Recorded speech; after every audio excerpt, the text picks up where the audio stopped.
OBD11, what is it? What does it do? And most importantly, how is that going to help me replace the rear brakes in my car? Welcome back everyone, my name is Steven and today I'm going to be showing you what OBD11 is all about. So OBD11 is a professional diagnostic and coding tool that allows you to connect to your phone or tablet via Bluetooth, allowing you to read and clear fault codes, monitor live data, and perform other advanced customizations to your vehicle. Now, just so that you understand what's going on here, on the left side of the screen, you're watching the scan to go through all the modules in the car. It's scanning one by one, but this particular vehicle that I'm working on is a 2010, which operates on a slower CAN bus system.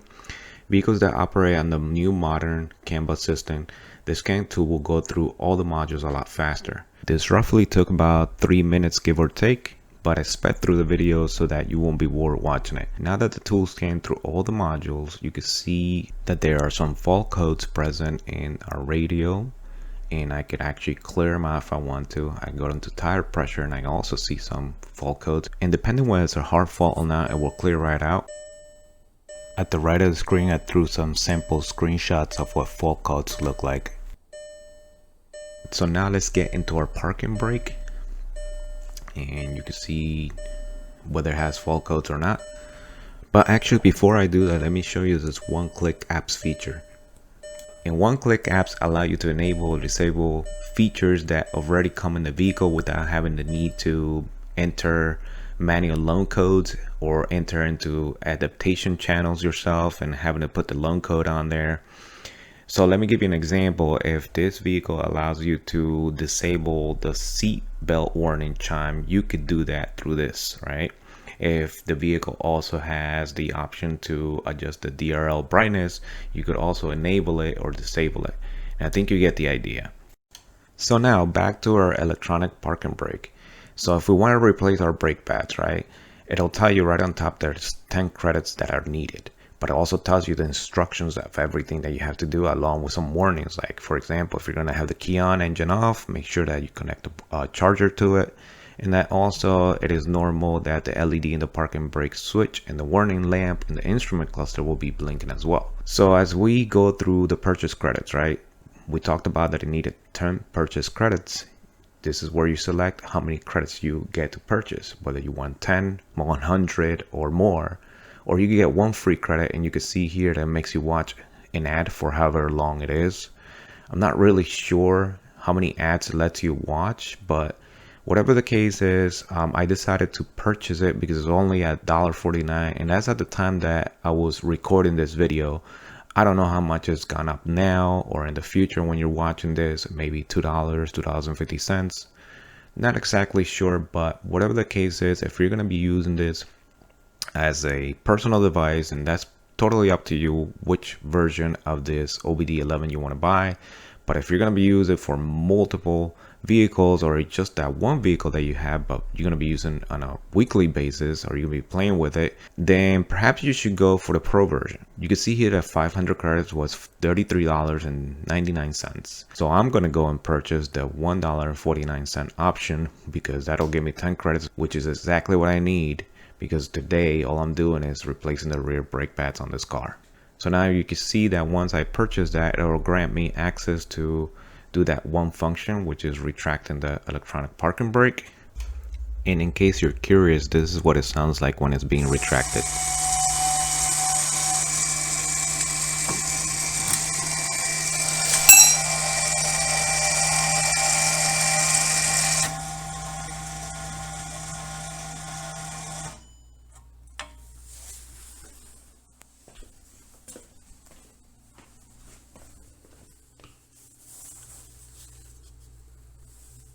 Success. Now that means that our electronic parking brake has retracted all the way in and we're ready to do our brake job.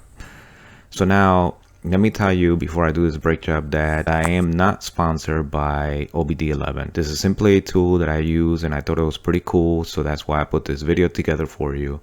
And if you're not familiar, this tool actually supports any brand vehicle that's under the VW group, which is Audi, Seat, Skoda, Bentley, Lamborghini, and of course Volkswagen. But I think also they recently just added Lexus and Toyota to it, which I think is pretty cool because if you own, let's say, a Volkswagen, a Toyota and an Audi, and you're pretty much a DIY type of person, if you have one of these tools, this is awesome because that means that you could actually customize it whichever way you like, and you don't have to actually go to the dealer and pay that extra fee or whatever they charge in order to do this stuff.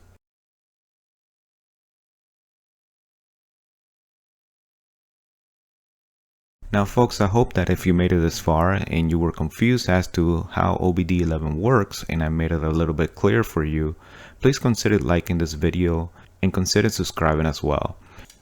Now back to our brake job. The fact that our electronic parking brake is retracted, it doesn't mean that our brake caliper piston is back in. That you will have to compress yourself. That doesn't change. We're talking about hydraulics here, but I'm going to show you 4 different tools that you could use to do this. The first one will be a screwdriver. That's right. I think everyone would have this at home, but if you don't, make sure you have a high quality flathead screwdriver, one that's not going to snap on you.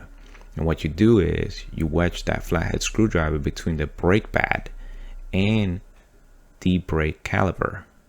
And you're going to do this on the outer brake pad, not the inboard one. Once you wedge it on there, pull towards you, and it will gradually compress the brake caliper piston. And once it's compressed, you're ready to do your brake job. The next one will be this weird brake tool that we have on here. This is called a disc brake piston caliper compressor rewind tool set. Say that 10 times as fast. No, I cannot. All right. The name on this will vary, but I'll put a link in the description box below this video if you're interested. Again, this is a rewind tool set. It pretty much does come in a set. And before I show you the next 2 tools, I want to encourage you to go ahead and tackle this brake job just like any other brake job. The only thing different is retracting that electronic parking brake back in with the help of the OBD11 tool, or any other tool for that matter. And by the way, for this rewind tool set, you're also going to need a 22mm open end wrench in order to interlock that in there.